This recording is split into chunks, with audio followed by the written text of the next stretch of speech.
Bonjour, Céline Carl, hypnothérapeute à l'île de la Réunion.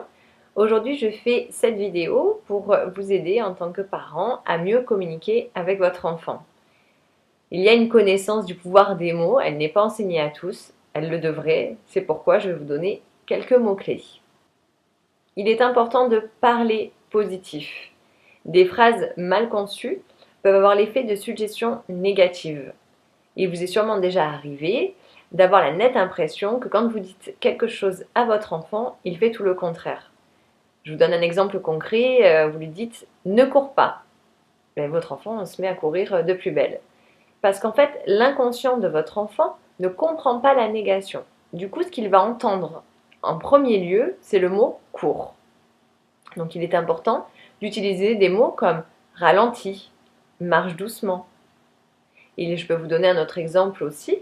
C'est l'exemple quand vous lui dites, qu'on utilise tous d'ailleurs, « n'aie pas peur ». Quand vous dites ce mot-là, quand vous dites cette phrase-là, la première chose que votre enfant va entendre, c'est le mot « peur ». En soi, ce n'est pas un mot rassurant. Donc, il vaut mieux utiliser des phrases comme « tout va bien »,« sois rassuré ». Il est bien sûr important de voir avec lui ce qui le tracasse et de trouver des solutions adaptées.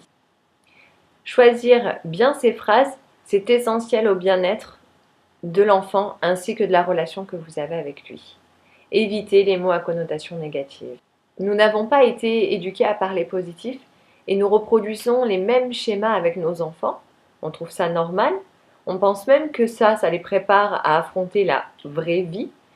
Pour ma part, c'est une erreur pédagogique qui participe au mal-être de nos enfants et qui leur apprend à manquer de confiance en eux et dans la vie. Vous pouvez commenter avec vos enfants les informations négatives sur la vie extérieure pour leur apprendre ce qu'elle est, mais en ce qui les concerne, les renforcer dans le positif ne pourra que les aider à devenir plus forts. Par exemple, vous ne mettriez pas votre enfant nu dans la neige pour les habituer au froid. Vous savez que ça serait dangereux pour leur santé. Eh bien, avec les mots, c'est exactement pareil.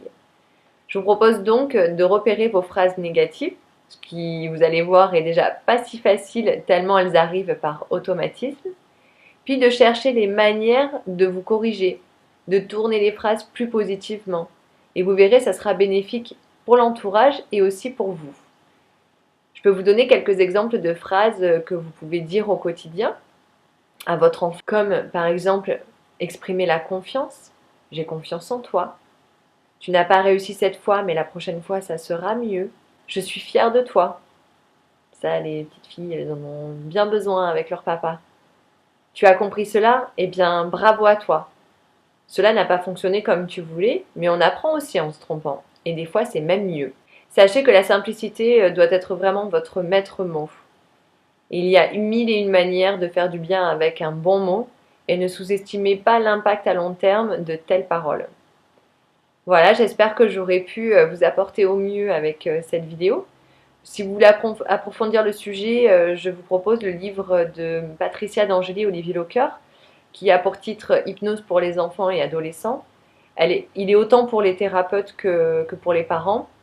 Je le trouve très bien écrit et accessible à tous.